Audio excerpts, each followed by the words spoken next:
So the police show up to meet the flight.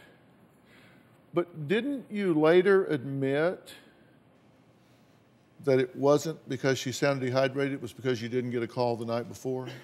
No.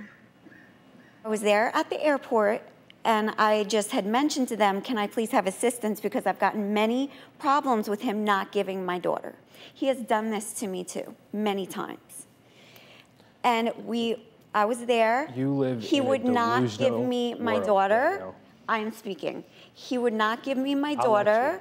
He would not give her back to me. And she sounded like she could barely speak on the phone. I was concerned. And the woman there said, oh, yeah, she could get a rupture in her intestine. And she was scaring me. Who said this? The woman in the airport. She was... What woman in the airport? It was a security guard or something.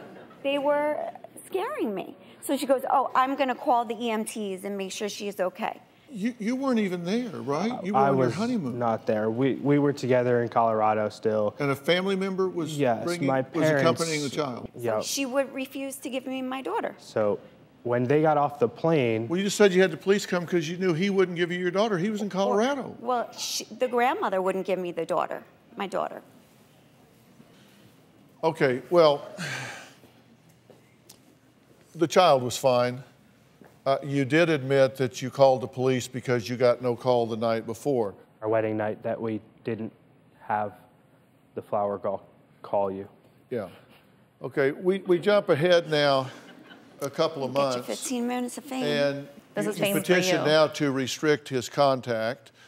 Then in February, you violate the custody agreement. You're held in contempt of court, and you're given 6 months in jail. It's so egregious, you're given 6 months in jail, and they suspend that sentence.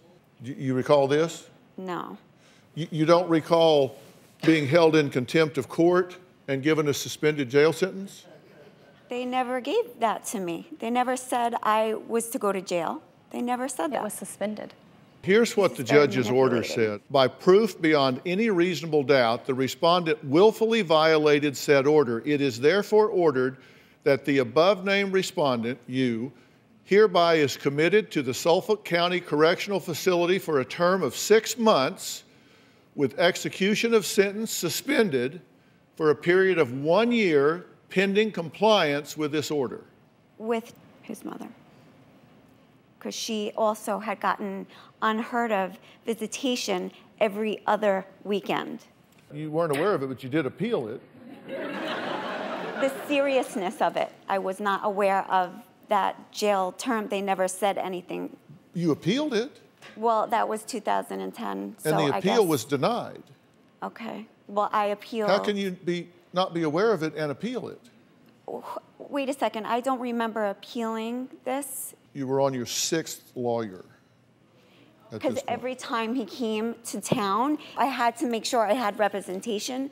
And that judge was very derogatory towards me. But we now go ahead 6 weeks, and you called poison control after Brandon gave your child a sports drink. He had Like given Gatorade? her Powerade. It wasn't just Gatorade, it was Powerade. And I called the pediatrician, and the pediatrician said, well, she could get excessive diarrhea. She can get very sick from that. You should call poison control, giving a little girl Powerade with excessive amounts of vitamin B and other things that are not meant for children. Okay, but I believe a Powerade is poison safe for a control. 4-year-old. Poison control said you were safe. You were okay. They said she could get excessive amounts of diarrhea and she can get sick from it and she could die.